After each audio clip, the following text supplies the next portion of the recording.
Descobrindo os avanços das pesquisas em relação à Covid-19.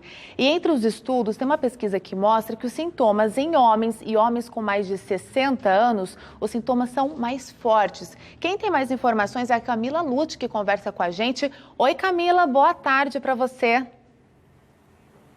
Oi, boa tarde para todo mundo que acompanha a Central da Esperança.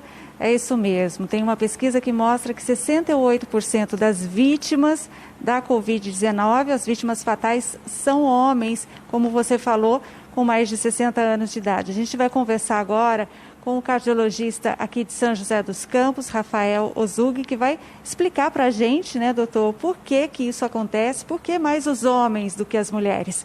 Boa tarde, obrigada. Boa tarde, Camila. Bom, esses dados, né, a gente retirou de diversos estudos que desde quando começou a pandemia.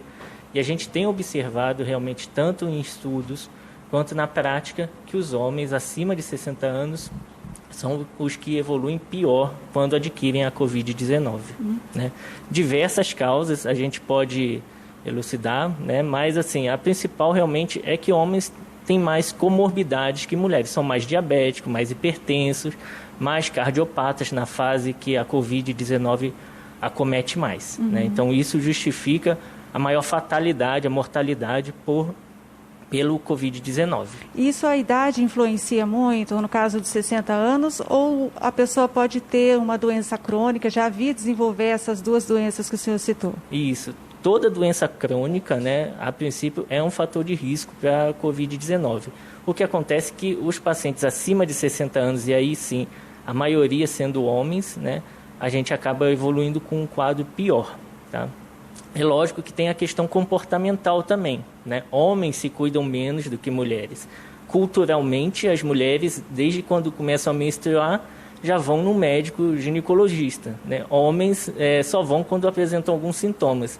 E a maioria dessas doenças são assintomáticas, as pessoas não sentem nada. Né? E aí essa doença ela veio para mudar essa realidade. A saúde preventiva, ela é a melhor forma, né? Todo mundo tem que procurar um médico e fazer exames, se cuidar. Eu acho que assim, o recado que essa doença está dando para a gente, né, principalmente para os homens, a gente tem que começar a se preocupar mais com a prevenção. Tá? Tanto prevenção cardiovascular quanto com qualquer outro tipo de doença crônica.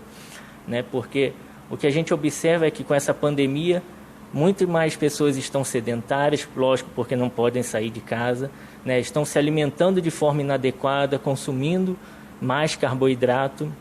Né? A ansiedade também tem contribuído bastante. Então, são vários outros fatores de risco que começam a surgir na vida de alguém que já tem alguma doença crônica. Né? E toda doença inflamatória, por qualquer que ela seja, no caso da Covid-19, ela pode instabilizar uma doença que estava estável. Né? Esse processo inflamatório que é decorrente dessa infecção viral, né, pode desencadear uma resposta imunológica, que é a resposta de defesa do nosso organismo, e isso acabar lesando células sadias do nosso corpo, como coração, pulmão, né, até neurônios, inclusive. E além da dificuldade de curar da doença, é o pós-tratamento, né? Pode correr o risco da sequela ser pior depois? Sim, muitos pacientes que sobrevivem, né, podem evoluir com sequelas, tanto com fibrose pulmonar, quando o acometimento é no pulmão, com quadros de disfunção cardíaca, que a gente chama de insuficiência cardíaca, né, que é quando o coração já não bombeia de forma adequada o sangue, né, e sequelas neurológicas, fora as questões psicológicas que também influenciam.